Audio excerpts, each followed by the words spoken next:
Welcome to the channel, everyone. My name is Nick. For those that are new to the channel, hopefully by the end of this video, you do become a subscriber. So over the last couple months, we have been really kind of hearing a lot from the BRICS nations. We've been hearing a lot about the US dollar. Everyone has been really kind of focused on a few things happening with the US dollar. Specifically, if we go back to 2024, one of the biggest things that we were hearing, even going all the way back as far as like 2022 into 2023, was the US dollar is dying, right? The death of the US dollar. The petrodollar deal is done. It's finished. It's dead. And even if we go as far back as June of just last year, we did hear about how the petrodollar agreement did expire and there was no new agreement. Now, we haven't really heard too much about this since, but it was one of the biggest things that really kind of was talked about during that time. I mean, even if we look at this post, 8.4 million views, 52,000 likes. And again, we got a little bit of a recycled headline around this for months on end, where it was just like, all right, well, the BRICS are moving against the dollar and the dollar is dead because the petrodollar, agreement is finished. It's no longer active. And it got a lot of clicks, obviously, because, everyone is focused on what the petrodollar is, what's happening around the petrodollar deal, because it is one of the biggest things that drives value around the US dollar, or has, anything tangible tied to the US dollar's value. So when, you hear something about this, people pay attention. Now, the reason why I bring this back up is because of this post here.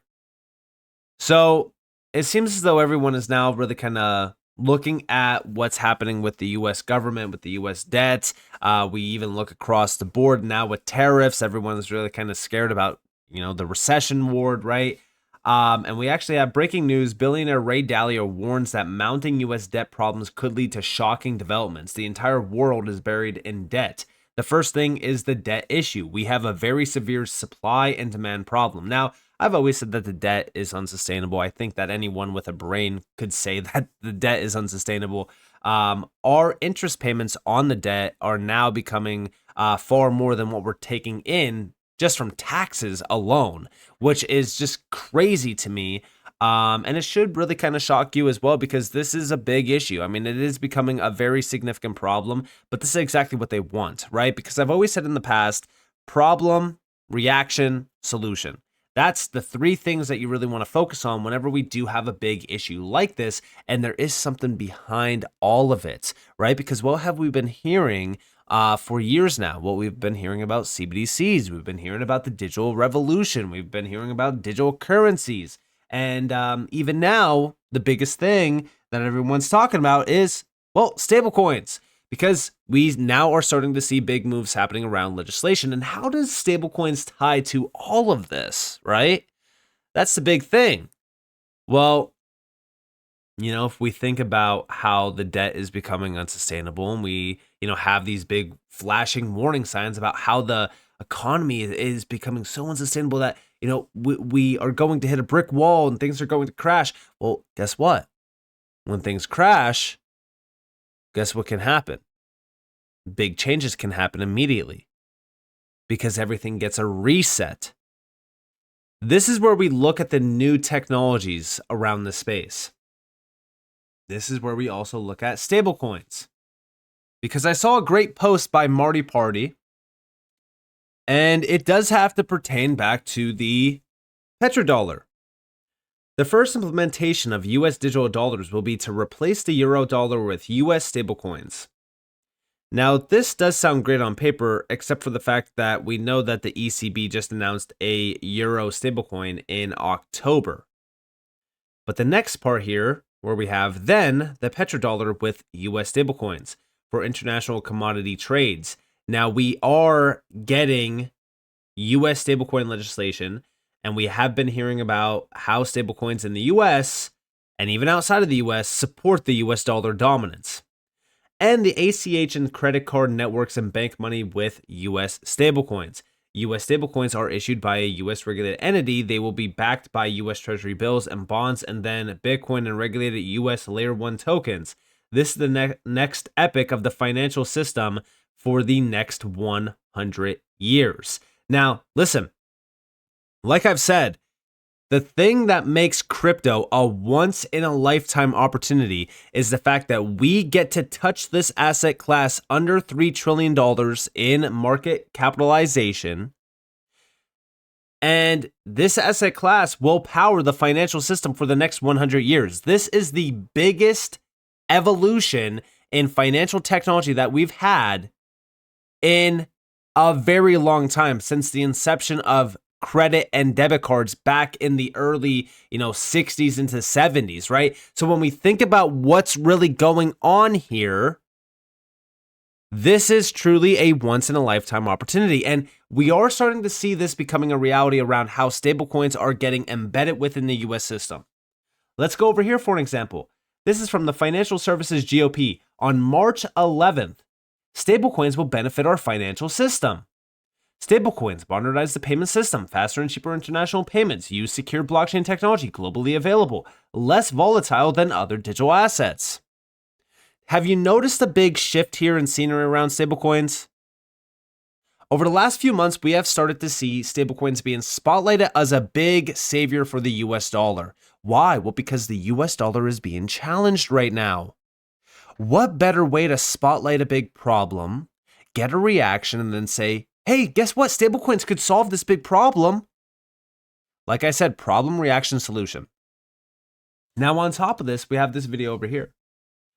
Big shout out to Subjective View. Stripe CEO draws parallels between stablecoins and the petrodollar as mechanisms that reinforce dollar dominance in global finance. You can't make this stuff up. Listen closely to this. All right. Stablecoins are becoming extremely popular in the payments network, and are operating on the decentralized network gives users a degree of financial freedom, whereas a central bank digital currency gives the government more control over private citizens' transactions and can lead to increased consequences with privacy, supervision, and overall financial freedom. We must allow for more innovation in the digital payments world, not constructing growth with a central bank for digital currency. So, Mr. Collison, does Stripe have any examples of customers using Stripe's stablecoin orchestration platform to break free from authoritarian governments or deflationary national currencies? Thanks for the question. We see many examples of this. I think of the comparison to the petrodollar system, where starting back in the 70s, the series of agreements with Gulf states created an enormous new source of secular demand for dollars. We're seeing the same thing happening today in emerging markets, where people are taking enthusiastic advantage of this new liberty and this new capability where they can hold dollars and they can, again, get direct access to the world's preeminent reserve currency. I think this is a really big deal for global liberty and for global prosperity. Quickly, this committee feels strongly that the interact of a federal regime for stablecoin issuers will ultimately inhibit China's ability to control this space. We've seen countries around the world take action to establish national regimes for stablecoins. EU, Japan, UK, Singapore have all taken steps to establish the regulatory framework for stablecoins, recognize potential to modernize payments and enhance financial. So, Mr. Collison, again, quickly, as a global payments company, could you elaborate on how important it is for the U.S. to establish a federal framework to maintain U.S. competitiveness? I think this is important for two reasons. One, there are the practical benefits for American consumers and for American business today. And I think it's simply on those merits worth putting forth a formalized federal framework that enables the stablecoin ecosystem here in the country.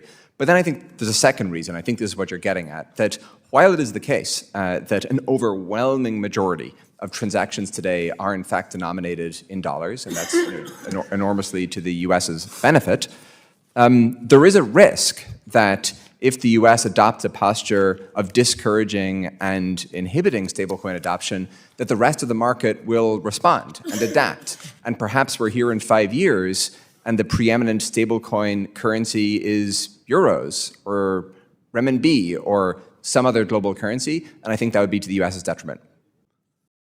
So again, the big answer to all of this is, well, if the petrodollar deal, because we already know, they understand that the petrodollar deal it's kind of done, right? I feel like at this point, we haven't officially confirmed it. There hasn't been any talks about it, but it kind of feels like that petrodollar deal has been kind of gone for a little bit of time. Regardless of if it is still active or not, we are starting to see a big shift. And I do believe that we will see a huge shift away from all of the traditional based things that we know of, including, of course, the petrodollar deal.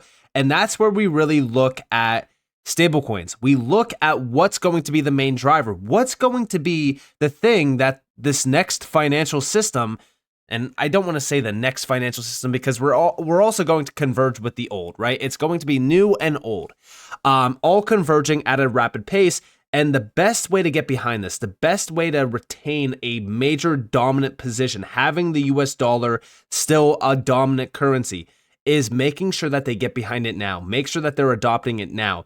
Because again, stablecoins, they're all denominated in US dollars. Majority of the dominance around the stablecoin market comes from US dollar denominated stablecoins.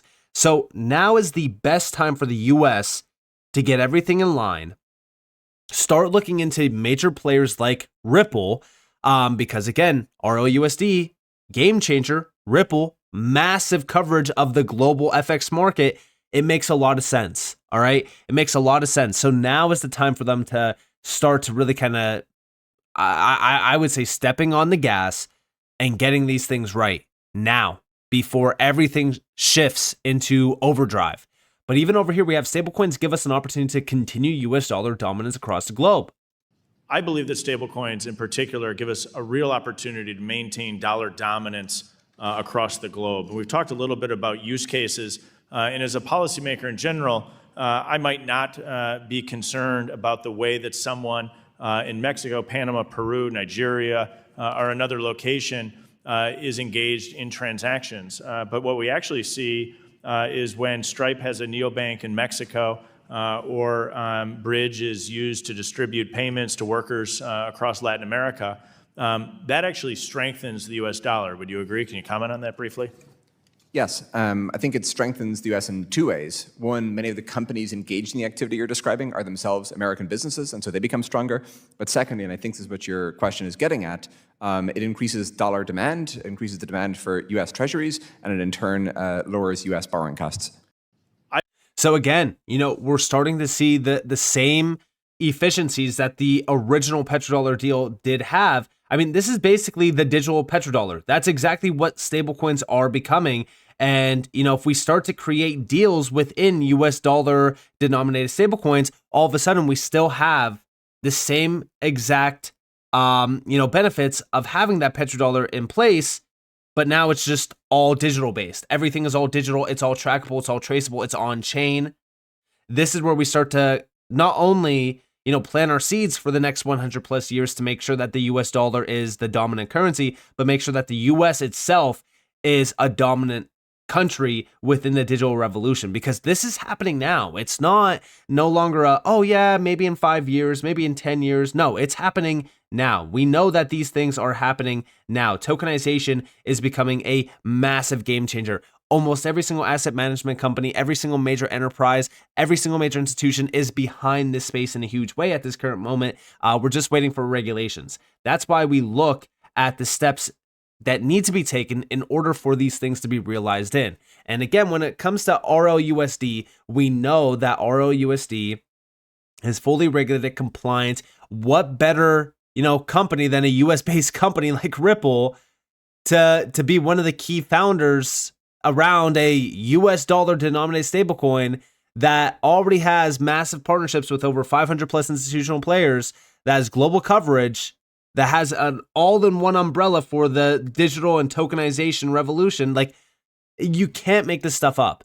And also, Ripple continues to expand rapidly around payments, which we know utilizes the RLUSD stablecoin, as well as even XRP, and they just expanded rapidly around Europe. After expanding rapidly around, Portugal, as well as Brazil. I mean, guys, when we think about this stablecoin itself, it is a perfect piece of the puzzle for what's coming. Again, I don't want to say and be completely biased by saying like, oh, well, when we think about Ripple, they're a key player there. We already know that Brad has met with Trump. He was at the crypto summit recently. It's dead set that Ripple is chosen. It's chosen. But it does feel as if Ripple is a chosen company. If we go all the way back to the early days, we look at all of the documents, we look at all of the timelines, it is kind of crazy to think, that, all right, all of this has been happening for well over, 10 plus years. Even more recently, if we look at, Ripple joining the BIS CPMI group, we look at Ripple meeting with the IMF. We look at Ripple meeting with major central banks. We look at Ripple, a blockchain-based company, mind you, holding banking conferences. Like, you can't make this stuff up. So when we think about the evolution right now around the global system, moving away from the petrodollar, the geopolitical tension rising, it feels as if now is one of the best times for the U.S. to step on the gas, which they are doing right now around stablecoin legislation. Makes you wonder why, right? At the same exact time that we still continue to see central banks buying up massive amounts of gold, preparing for CBDCs, wanting to adopt DLT, by the way, because the ECB even said DLT stablecoin for wholesale, digital currencies. Like, all of this stuff is tied back to one thing, which is the financial system as we know it is changing. It's converging with these blockchain-based technologies, these DLTs, and these blockchain-based companies like Ripple. It's clear. It's already written. All you have to do is do a little bit of research, and you can see all of this coming to fruition. This is why I continue to make these videos. I do research on what's happening, and I connect the dots for you guys because, again, if I don't, a lot of this stuff gets overlooked because there's a lot of noise and a lot of distractions around the space. So pay attention to what's really going on here because, yes, I do think that the petrodollar has shifted and it's starting to move towards the digital dominant, I would say deals, right? Like when we think about stablecoin deals, there could be a lot of things happening around stablecoins that we just don't know yet. But that's why the Fed and Congress and all these senators are now talking about stablecoins in such a big way. Makes you wonder, it makes you think. But, I do think that we are going to see US digital dollars really replace almost everything, including, of course, the petrodollar itself. So with that being said, I hope you guys enjoyed this video. If you guys did, definitely leave a like, subscribe, turn notifications on because more free content. You guys are more than welcome to follow me on Twitter and join the free Discord down in the description below. And with that being said, guys, it's been Nick. Thanks for watching. Peace out.